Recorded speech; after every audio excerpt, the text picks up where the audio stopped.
Broke out of North Korea overnight. Just 10 hours before today's scheduled high-level inter-Korean talks were set to begin, North Korea announced that it would be staying away. It's laying the blame at South Korea's feet for its joint drills with the United States.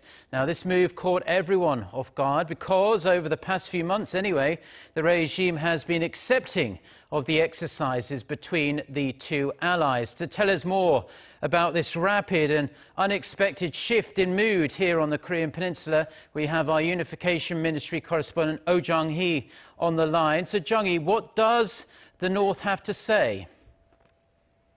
Mark, not only did the North notify South Korea of the cancellation via the inter-Korean contact channel, but Pyongyang also posted a very long statement through its state media. It explained it could not help but call off today's high-level talks specifically because of the MaxSthunder exercise, a massive combined Air Force drill between South Korea and the U.S. that started last Friday. Saying the drill involved some 100 warplanes, including B-52 bombers and F-22 stealth fighter jets. Pyongyang called it an apparent challenge to the Panmunjom Declaration and an intentional military provocation. The North stated that South Korea is breaking the two Koreas' promise to lower military tensions and therefore Seoul is to blame for the cancellation. Pyongyang warned the improvement in inter-Korean relations and its dialogue momentum with the U.S. doesn't mean Seoul and Washington can hold their combined drills anytime. What's worrisome is that Pyongyang even left open the possibility of canceling its summit with the U.S., saying Washington will have to consider the fate of their summit as well. Well, Jung-hee, what a difference a day can make, a night in this case, but this is nonetheless a concerning development and a very strong message from North Korea. Now, it's still very early in the morning here in South Korea, but do we have any kind of official response from the South Korean government?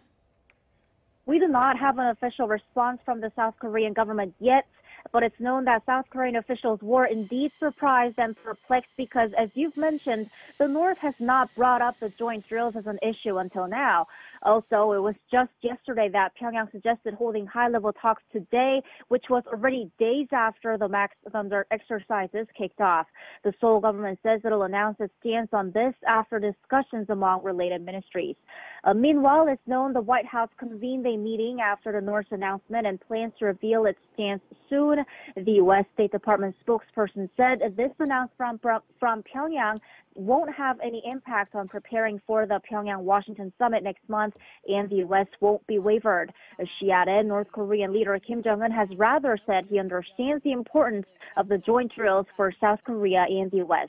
The Pentagon also stated that the drills are purely defensive in nature. Mark.